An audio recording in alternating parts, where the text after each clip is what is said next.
escuchar Voces del Agua, un espacio informativo con noticias de nuestro ambiente. El pasado jueves 23 de junio, ANCAP resolvió la adjudicación de 3 bloques para la exploración de petróleo y gas en el mar uruguayo. 2 de estos bloques son adjudicados a la compañía Shell y 1 es adjudicado a la compañía Apache Corporation, que será la encargada de perforar el 4.º pozo para la exploración petrolera en Uruguay, pues ya hubieron intentos anteriormente fallidos. Esto se da en un contexto internacional que está marcado por la invasión rusa en Ucrania, motivo por el cual se han elevado sustancialmente los precios del petróleo, y esto supone una gran amenaza para todas nuestras economías que de un tiempo a esta parte han desarrollado una suerte de adicción a este tipo de combustibles fósiles, concretamente desde la revolución industrial a esta parte, con esta gran transformación, con esta gran capacidad de transformación del mundo que hoy en día tenemos como especie humana. Por su parte, la comunidad científica ha advertido que solo queda la 1/4 parte disponible de la capacidad de absorción del planeta para poder lidiar con los residuos que la quema de este tipo de combustibles le ha dejado a nuestro ambiente. Y que si seguimos bajo esta matriz energética que tiende a la obsolescencia, pero que además su ritmo de producción puede hacer que en 10 años lleguemos a un límite que resulte irreversible a escala humana para las próximas generaciones. Sin embargo, en el ámbito político, para muchos gobiernos hay una crisis de suministro de energía que se ha disparado, como ya dijimos, por el alza en los precios de los combustibles y los conflictos internacionales. Y es por esto que algunos vuelven a apostar a embarcarse en nuevas y antiguas exploraciones de petróleo. En el caso particular de Uruguay, aquí se tomó como referencia los yacimientos que Shell encontró en Namibia, en la costa del sur de África, que si miramos en el mapa, podemos ver que nuestro mar territorial está justo enfrente, en una línea directa a Namibia, en la costa del sur de África, en donde Shell encontró yacimientos de petróleo y por eso supone y especula, porque no nos olvidemos que nuestra economía está basada en la especulación de estos gigantes, que al mismo tiempo la comunidad local ya no les abre las puertas tan fácilmente, porque es sabido el gran impacto que estos proyectos de gran escala le producen a nuestras comunidades locales. Pero para hablar sobre los impactos ecológicos, sociales y económicos que este tipo de actividad le puede provocar a nuestro país, entrevistamos al ecólogo Omar De Feo. Él es integrante del Laboratorio de Ciencias del Mar, docente titular de la Facultad de Ciencias, especializado en manejo y evaluación de recursos pesqueros y ecología marina. Omar, muchas gracias por participar. Y bueno, como para ya entrar en el tema en cuestión, te queremos, además de dar la bienvenida, hacer la primera pregunta, que es: ¿cómo es la historia de estas petroleras en el mundo y cuáles han sido sus principales impactos?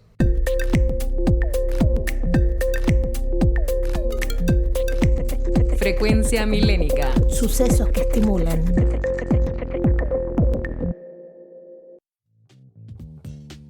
En general, la explotación petrolera y estas empresas, en particular, lo que generan es accidentes inevitables generados por la explotación de combustibles fósiles. Esto quiere decir que hay impactos a nivel de los ecosistemas y de los servicios que proveen los ecosistemas, es decir, de los recursos que se extraen, pero también generan efectos a distancia, en el sentido de que afectan a las playas, afectan a la zona costera y además generan impactos ecológicos, económicos y sociales. ¿Por qué generan esos impactos multidimensionales? Porque los accidentes que ocurren y que afectan a los ecosistemas afectan a los recursos naturales, como por ejemplo pueden ser recursos pesqueros. Eso afecta a las comunidades pesqueras, ya sea industriales como artesanales, a tal punto que existe hoy en día una demanda de 50.000 pescadores y agricultores en Nigeria por el efecto de contaminación de aguas y suelos. Y afecta también obviamente a los recursos pesqueros. Es decir, es un efecto multidimensional. Afecta a las playas, afecta a los pescadores, afecta a los agricultores y por tanto tiene un impacto a nivel de toda la sociedad, no solo en el ambiente. Por eso, además, estas empresas, muchas de estas empresas, han sido objeto de demandas a nivel mundial, porque se los declara responsables de las emisiones de gases de efecto de invernadero emitidos por los crudos que extraen. Es así que existen demandas internacionales por tales situaciones. Por tanto, el efecto de la extracción de petróleo, repito, es multidimensional. Afecta a los ecosistemas y a los sistemas socioeconómicos productivos de un país. ¿Qué problemas provoca la exploración sísmica en los ecosistemas marinos? Bueno, esta es una primera etapa, la exploración a la prospección es una primera etapa, y en el caso específico de la exploración sísmica, lo que se generan son sonidos muy fuertes.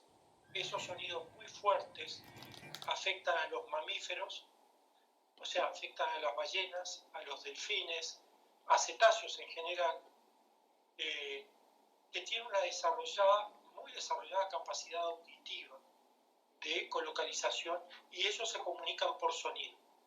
Existe evidencia científica sólida en la actualidad que demuestra que esta exploración sísmica afecta a estos mamíferos marinos, pero también hay estudios que muestran impactos en peces, aves, invertebrados y reptiles.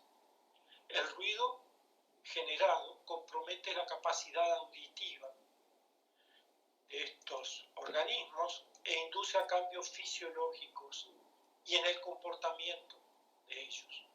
En el caso de los peces, un efecto clave y demostrado de comportamiento, de alteración del comportamiento, es la desagregación de cardúmenes, comportamientos de alejamiento de la zona, problema, y eso ha demostrado que ha tenido efectos nocivos en la pesca como actividad productiva. En tanto que la desagregación de cardúmenes implica una disminución en la capacidad de captura de esos recursos. Por tanto, esta etapa previa a exploración sísmica lo que trae aparejados son estos efectos en la alteración, en el comportamiento, en la desagregación y, obviamente, tiene un impacto socioeconómico. En el caso de la pesca, claro. Lo que he hablado de ballenas y mamíferos marinos, ustedes saben que hay varias especies en corredores faunísticos, pero también les digo que peces, y dependiendo del tenor de las actividades, hay muchas especies de peces que pueden verse afectadas. Entonces, sin dar un número exacto, lo que digo que son muchas las especies que pueden verse afectadas.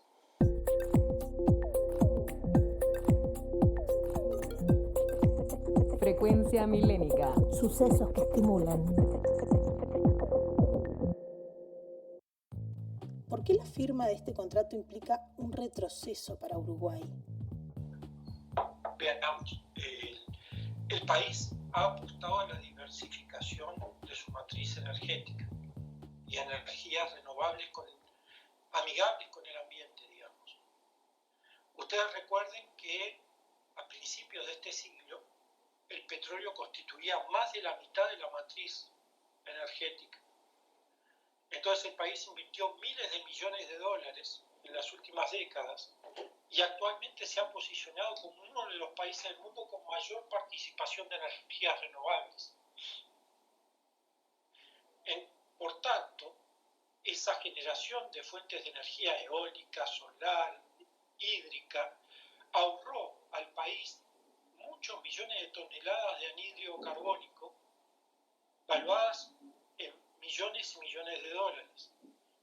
Entonces, esa apuesta a fuentes renovables va en detrimento de lo que es la generación de programas de prospección petrolera que no son amigables, como ya dije, con el ambiente.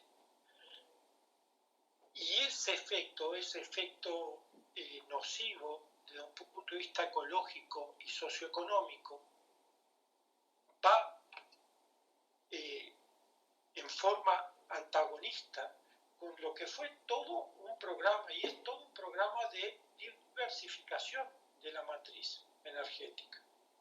Si a eso le agregamos que en nuestro país, por ejemplo, a nivel marino, estamos inmersos en un punto de calentamiento donde hay un proceso muy acelerado de calentamiento del agua, que lo ha definido como un punto de calentamiento álgido de la temperatura del agua del mar.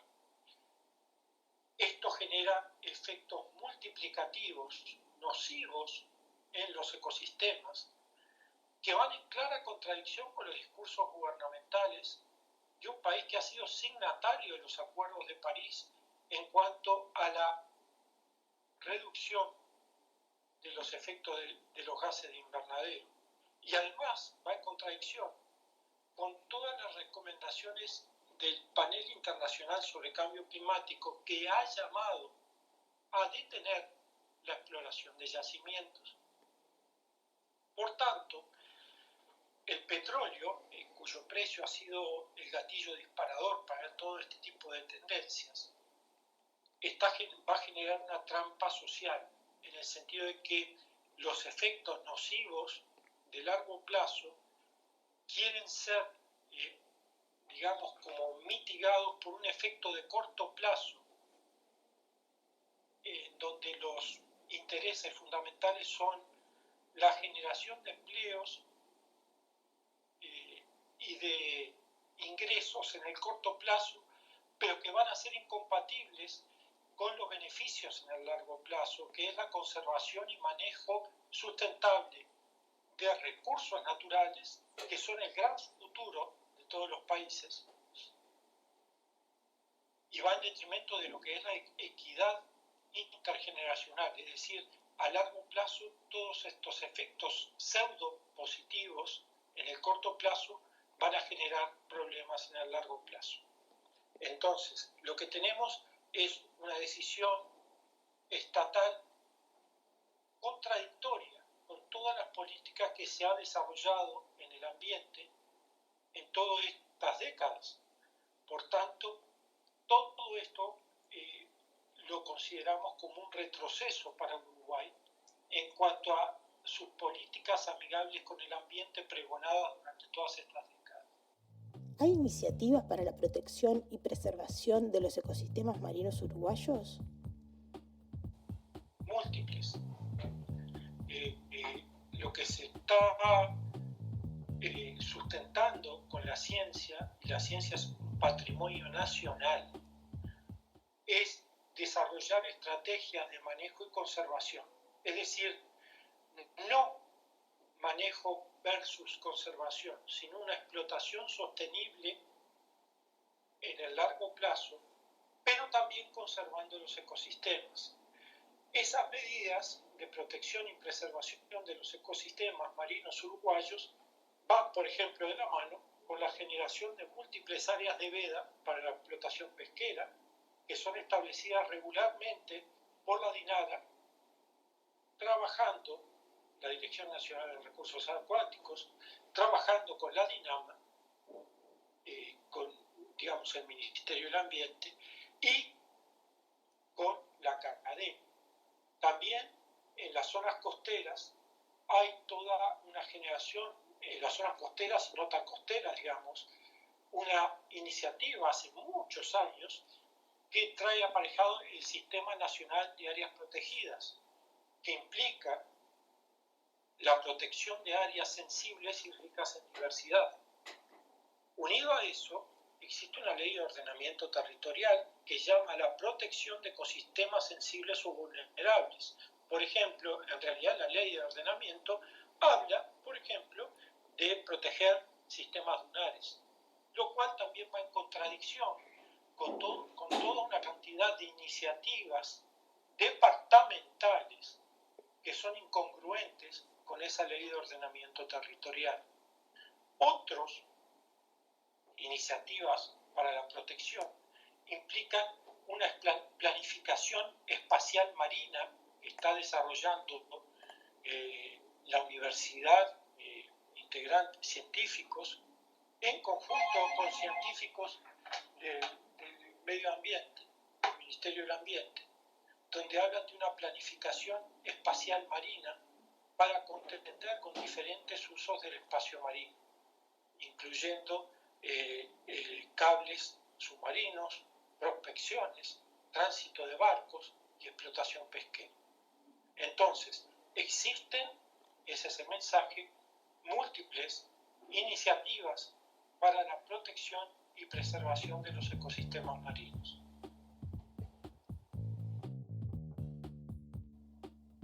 ¿Existe alguna acción ciudadana tendiente a frenar la adjudicación de los bloques a las empresas petroleras? Se están generando, digamos, hay muchas, pero no solo para los bloques, sino en general para las zonas costeras, por diferentes tipos de iniciativas de corto plazo, sin cuidar, en menoscabo de la protección ambiental. Eso implica, por ejemplo, iniciativas de reforma constitucional lideradas por abogados y otros colegas, en donde se tiende a generar tiempo para revertir los contratos y actos administrativos generados por el gobierno de turno, con empresas u otros sujetos de derecho extranjero, en donde esos contratos van en detrimento de lo que es la protección ambiental.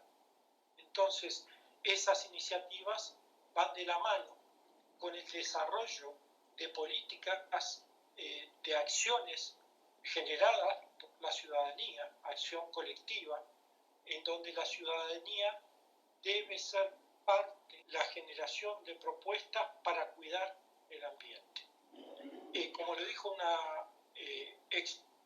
una premio Nobel, una mujer extraordinaria como Elinor Ostrom, ella decía que muchas políticas gubernamentales han acelerado el deterioro de los recursos naturales, y eso tiene vigencia al día de hoy.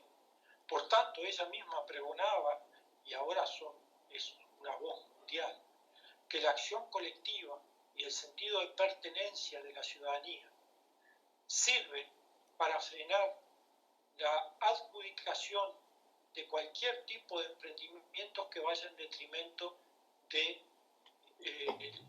la conservación de los sistemas naturales. Por eso, por ejemplo, un caso claro a nivel costero es la unión de grupos de la costa, que son uniones de grupos vecinales, ONGs, asociaciones civiles y de docentes universitarios que están conectados e informados de las problemáticas que surgen de la costa a nivel ambiental. Eso mismo puede ser aplicable a través de movimientos ciudadanos para detener o al menos poner en tela de juicio o discutir en una sana democracia participativa todo este tipo de contratos y actos administrativos generados por los grupos políticos, por el gobierno de turno, las administraciones de turno, en una forma bilateral que no toma en cuenta la voz de la ciudadanía. Por tanto, esto lo considero muy importante, y así como se han generado iniciativas que ustedes saben muy bien a nivel de la costa, esto es aplicable para dar este tipo de adjudicación de bloques a empresas petroleras. Esto lo considero